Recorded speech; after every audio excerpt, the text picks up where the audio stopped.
Hello and welcome to another video by Helinika.com. In a previous video, we talked about movies, Greek movies, that you can watch and practice your Greek language skills and even spend a nice evening at home.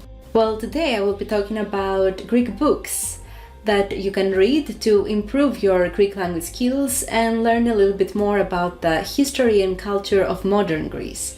Because yes, the books I will be mentioning today are from the 19th, 20th and 21st century Greece, what we call as modern Greek literature.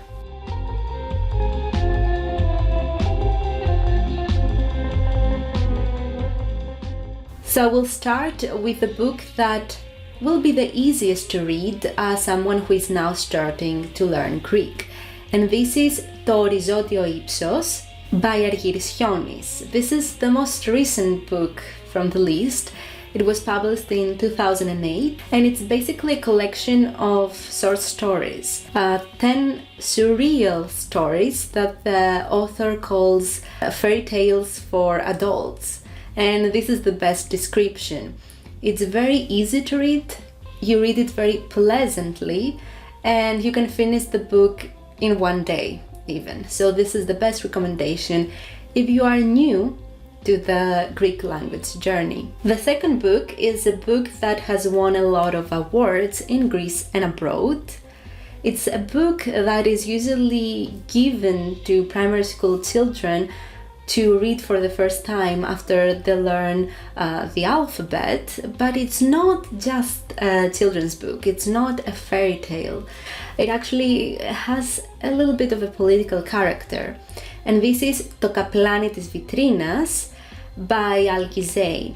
And I generally recommend any book from Alkizay, to be honest. The book was published in 1963, but it takes place in the years before the Second World War, when there was the dictatorship of Ioannis Metaxas in Greece. And it's very interesting to see how young children in an island, in a tiny island in Greece, Samos, are able to cope with the stressful events that are happening by using their imagination and coming up with games and adventures for themselves. The book gives you a sense of nostalgia, and despite the circumstances, you still want to be a child again and play in the island of Samos, even if some of the events are not very positive. Another book by Alkizay that I totally recommend that gives you this very warm feeling, this sense of nostalgia, is called I Mauve Umbrella, the purple umbrella. It takes place around the same period that the other book is taking place.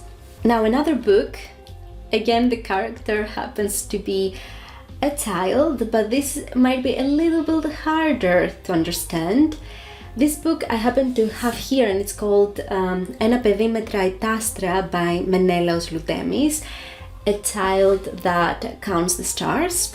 It shows the difficulties that a lot of children had to face in the early 20th century Greece, especially in the countryside, and especially if they wanted to educate themselves but they were coming from poor families or their family members were deceased.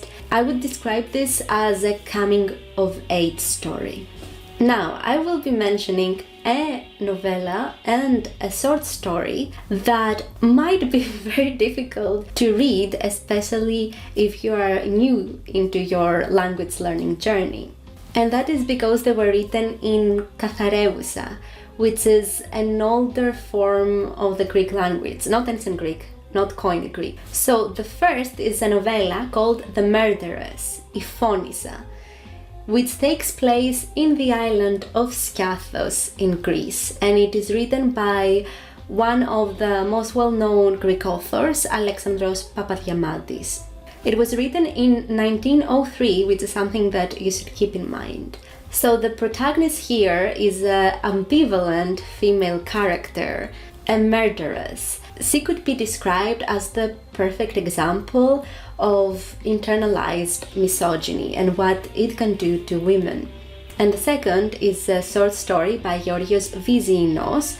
This was written some years earlier in the late 19th century, and it's called To amάρτημα της μητρός μου, My Mother's Sin. Again, here we see how the injustices that women were facing at this time had formed their personalities and ruled their actions. It also gives you an understanding of all the beliefs that people had at that time in Greece. The things that I like about these two stories is first that they have female leads, which was really hard to find at that time.